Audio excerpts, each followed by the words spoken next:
Hi hello सर्वांना, कसे आहात सर्वजण. आणि सर्वप्रथम तर तुमच्याकडे पाऊस आहे का ते नक्की मला कमेंट करून सांगा. पंजाबमध्ये तर खूप पाऊस चालू आहे. आम्हाला तर कंटाळा आला आहे तिकडे पावसाचा. पूर तर येतोय पण पाऊस काय संपत नाही. चला म्हटलं आता आज मस्त गरमागरम मॅगी बनवून खाऊया. तर हे बघा, इकडे मी ना तेल टाकलं, कढई गरम झाली, तेल टाकलं, तेलामध्ये टाकले जिरे मिरची आणि ते तडतडल्यानंतर छान त्याच्यामध्ये कांदा घातला. कांदा चांगला परतावा म्हणून त्यामध्ये मीठ घातलं. आता हे छान असं परतून घेतलं, त्यामध्ये लगेच टोमॅटो ॲड केला.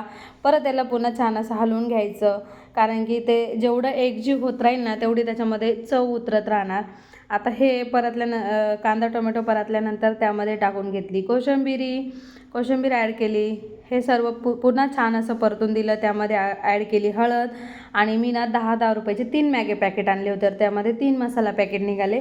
ते तीनही मी त्यामध्ये ॲड करून घेतले आणि त्याला पुन्हा छान असं शिजवून घेतलं. मंद आचेवरती शिजवलं, गॅस कमी ठेवून खूप छान शिजतं आणि मसाला पण छान परतला जातो त्याच्यामध्ये आणि त्याच्याने मॅगीची चव खूप छान येते.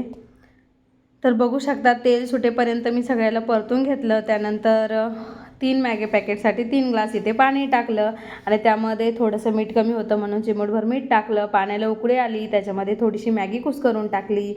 आता ही मॅगी ना मस्त 10 मिनटं मध्यम आचेवरती शिजून घेणार आहे. झाकण वगैरे काहीच नाही ठेवणार आहे मी. आता मध्यम आचेनंतर त्याला चांगली शिजवून घेऊ आणि मग या खायला छान गरमागरम मॅगी. चला मग, आलं ना मॅगी बघून तोंडाला पाणी, घ्या मग डिश, या जेवण करायला. बाय.